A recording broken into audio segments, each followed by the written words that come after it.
On a fait le coucou? On fait coucou aux collègues? Oh, bah, dis donc. Coucou, voilà. Allez, c'est parti. On commence par la dictée. On est prêt? On n'oublie pas, on passe des lignes. Je suis désolée, hein, tout ce qui est date et tout, on va essayer d'enlever un petit peu tout ça pour être un peu plus réactif. François Ier. Alors, j'autorise premier avec un petit 1 et en exposant un E et un R. Exposant, c'est quand on met en tout petit en hauteur. François Ier fera venir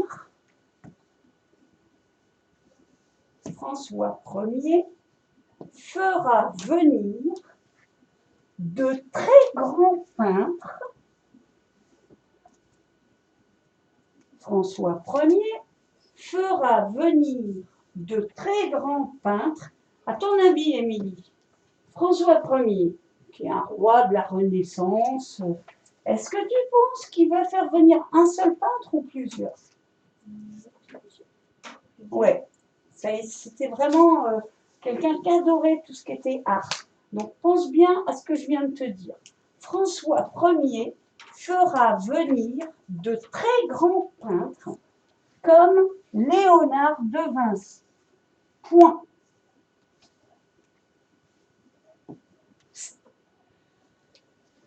François Ier fera venir de très grands peintres comme Léonard de Vinci.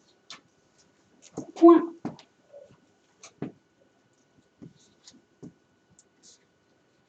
Léonard de Vinci est le célèbre auteur italien. François Ier fera venir de très grands peintres comme Léonard de Vinci. Point. Léonard de Vinci est le célèbre auteur italien de la... Ouais, j'aurais pu. Qu'est-ce qu'il a fait comme chose célèbre? De la Joconde. Très bien. Léonard de Vinci est le célèbre auteur italien de la Joconde. Point. Je répète les deux phrases. François Ier fera venir de très grands peintres comme Léonard de Vinci. Point. Léonard de Vinci est le célèbre auteur italien de la Joconde. Point.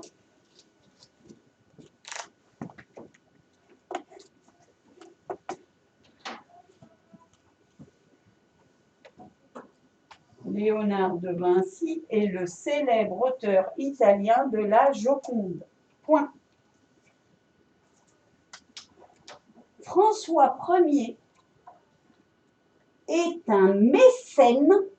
Alors, le mot mécène, essayez de l'écrire comme vous l'entendez. Attention au son et est. François Ier est un mécène pour son époque. Point. Léonard de Vinci est le célèbre auteur italien de la Joconde. Point. François Ier est un mécène pour son époque.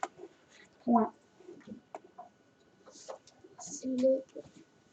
Léonard de Vinci est le célèbre auteur italien de la Joconde. Point. Faites attention, il y a pas mal de noms propres. Hein. Donc, qui dit nom propre dit Jésus. Bien. On n'a rien oublié, je vois ça. Ouais, je suis pas sûre. François Ier est un mécène pour son époque. Point. Et un, oula, écoute bien, et était un mécène. T'entends les mots que je coupe? Tu peux pas mettre éteint. c'est pas le verbe éteindre, c'est et un mécène. Léonard de Vinci est le célèbre auteur italien de la Joconde. Point. François Ier est un mécène pour son époque. Point.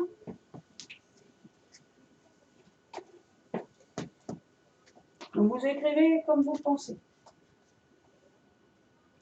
Est-ce qu'il y en a qui sont en retard? Et un mécène pour son époque. Point. À votre avis, c'est quoi un mécène? Par rapport à ce qu'on a dit avant, il a invité Léonard de Vinci, qui était un célèbre auteur italien. C'est quoi un mécène? Hein? Est un mécène pour son époque. Point. C'est quoi un mécène, à votre avis? Bon, ben, vous aurez la réponse demain à la prochaine dictée. Ou vous chercherez ce soir dans le dictionnaire. Là, je ne peux même pas vous rendre les vôtres pour l'instant. Ils sont calfeutrés. On est bon? Par contre, j'avais mis quoi par rapport à... Je ne me rappelle plus. C'est ça. Alors, par contre, il faut ne mettre que la première partie. Tu vois, que ça. Ouais. Je ne sais pas si c'est possible ou pas. Sinon, la prochaine fois, je fais en plusieurs documents. Ce sera peut-être plus simple.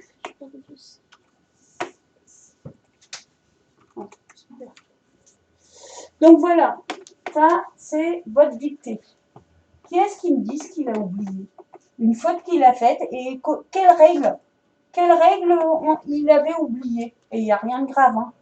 Alors, qui est-ce qui m'explique? Vous avez tout bon? Alors dis-moi, tu as fait quoi comme erreur?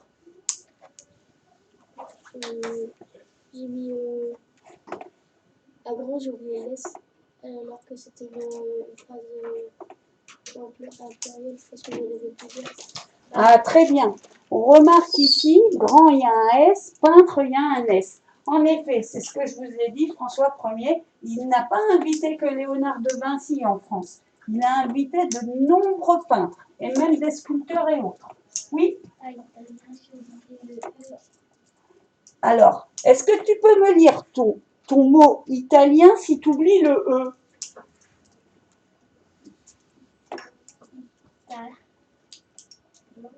Exact. Italien. Donc attention, le son ien, I-E-N. Qui d'autre? J'ai complètement mal écrit mécène. Alors, mécène, je vais dire, je pourrais coller même un adulte. Je suis persuadée, ça reste un mot qu'on n'utilise pas énormément. Par contre, il faut faire simple. M-E, le son E, le son E, et puis ben, entre deux, c'est un C. Ça pourrait être deux S, ça pourrait être... Voilà. En gros, maintenant, vous l'avez déjà rencontré, ben, vous le connaîtrez. Bah voilà. Et c'est vrai que le AI correspondait au son E. Donc pour moi, c'est pas une grosse faute parce que tu n'as pas de faute de son. Et quand tu vas lire, quand tu vas faire les choses, tu vas de plus en plus connaître de vocabulaire. Et ben la lecture, elle sert à ça. Quoi d'autre?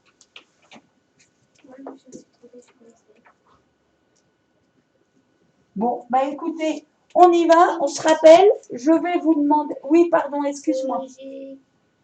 Pour l'instant, j'ai 4 fautes à grand. J'ai oublié de mettre en S. À Oui. peintre.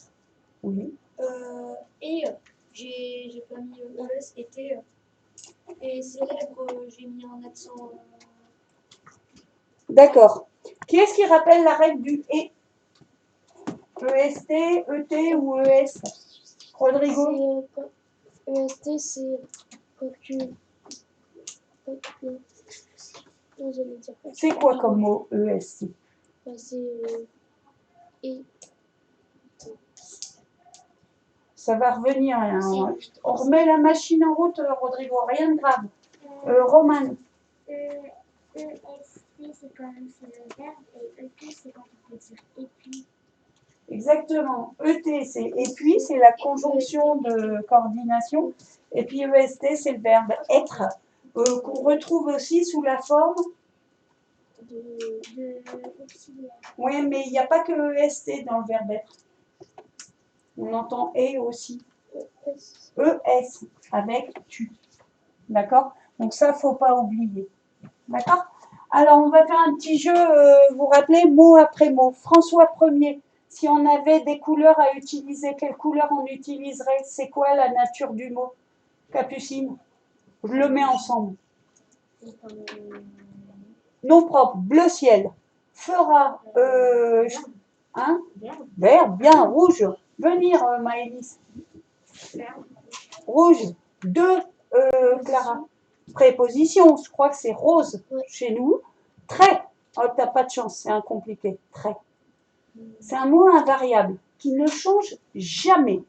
Il s'écrit toujours de la même manière. Alors?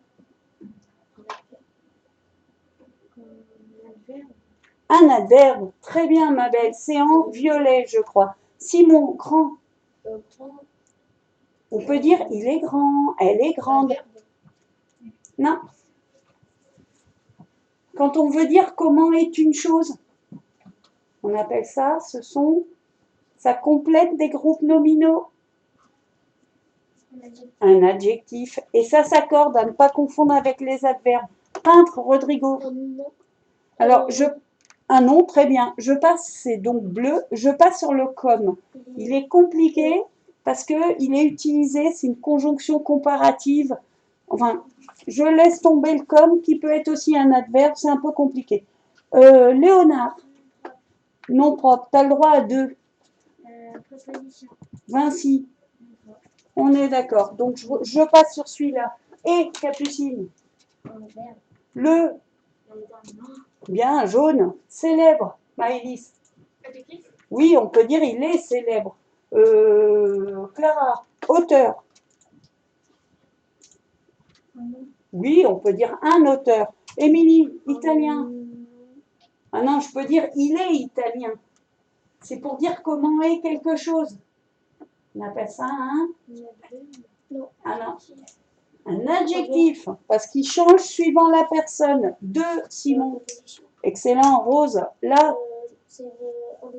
Mais non, ouais, super, jaune. Attention, le lalé, on l'a vu, ça peut être aussi un article défini. Ouais, ça c'est un déterminant. Ou alors ça peut être un pronom.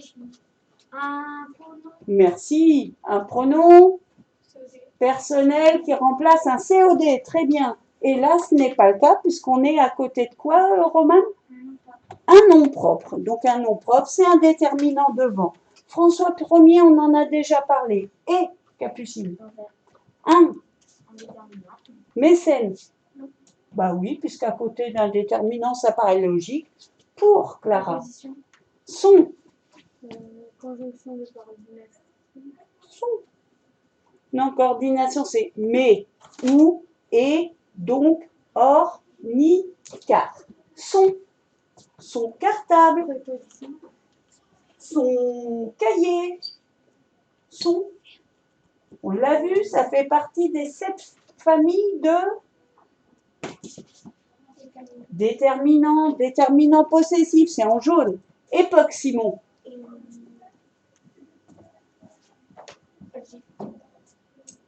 Bah non, une époque.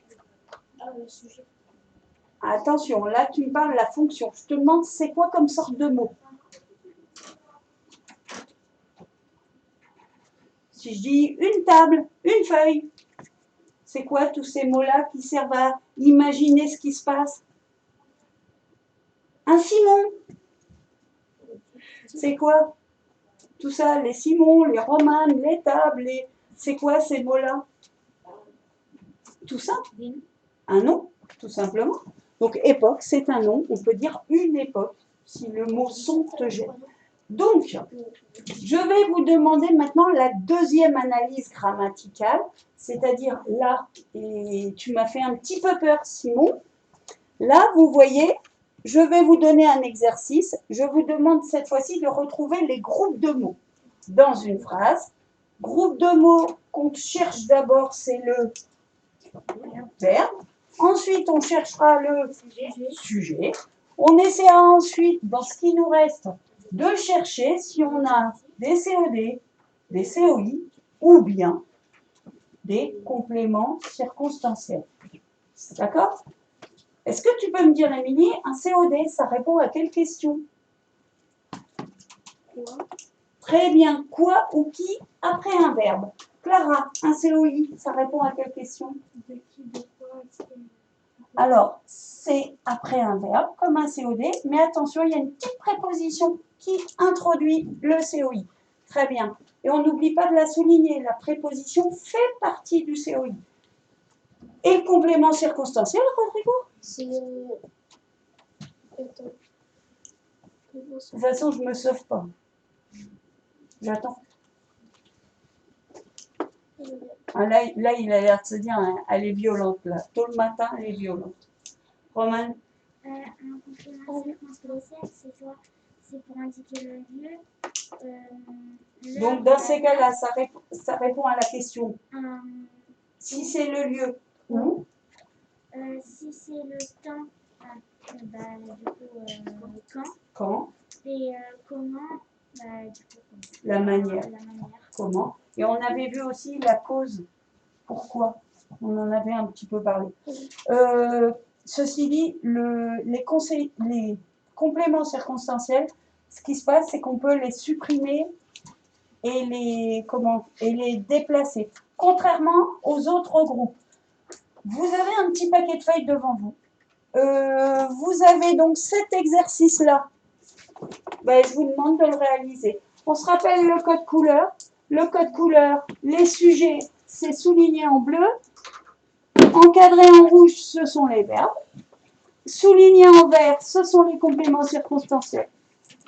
Et en noir, COI ou COD, vous n'oublierez pas d'indiquer dessous ce que c'est.